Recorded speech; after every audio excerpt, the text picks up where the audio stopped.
آج ہم section 236A of income tax ordinance 2001 کے بارے میں بات کریں گے۔ سیکشن 236A ایڈوانس ٹیکس کے بارے میں ہے، وہ ایڈوانس ٹیکس جو نیلامی کے وقت اکٹھا کیا جاتا ہے، یعنی at the time of sale by auction.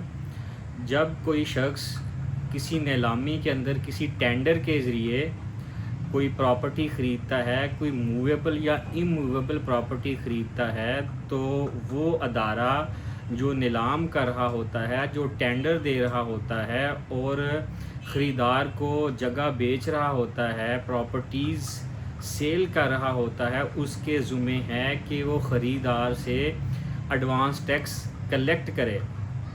تو جب خریدار ایڈوانس ٹیکس کلیکٹ کر لیتا ہے تو وہ کلیکٹ کیا ہوا ایڈوانس ٹیکس ادارے کی ذمہ داری ہے، آکشن کرنے والے ادارے کی، کہ وہ FBR کو جمع کروائے۔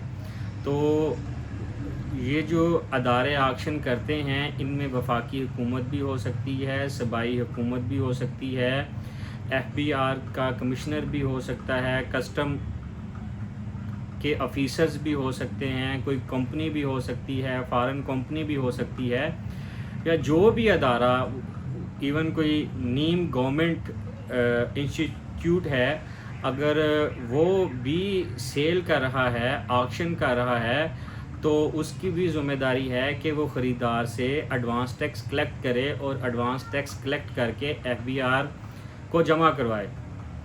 تو یہ جو ایڈوانس ٹیکس کلیکٹ کیا جاتا ہے خریدار سے، تو خریدار 1 سال کے بعد جب اپنی ریٹرن فائل کرے گا تو اس ریٹرن کے اندر یہ جو ایڈوانس ٹیکس اس سے کاٹا گیا ہے، اس کو ایڈجسٹ کر سکتا ہے۔ یہ ایڈوانس ٹیکس جو ہے یہ ایڈجسٹیبل ایڈوانس ٹیکس ہے، یعنی خریدار کے پاس یہ آپشن ہے کہ at the time of filing his return, یہ جو ٹیکس ایڈوانس کلیکٹ کیا گیا ہے اس سے وہ اس کو اپنی ریٹرن کے اندر، اینول ریٹرن کے اندر اس کو ایڈجسٹ کرے۔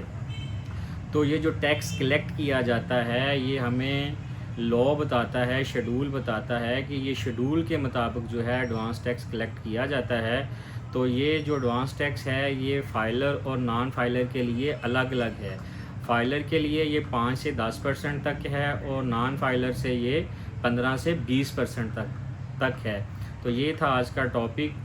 ایڈوانس ٹیکس 236A کے مطابق جو نیلامی کے وقت جو جائیداد خریدی جاتی ہے، اس میں یہ پرچیزر سے، خریدار سے کلیکٹ کیا جاتا ہے۔ Thank you very much.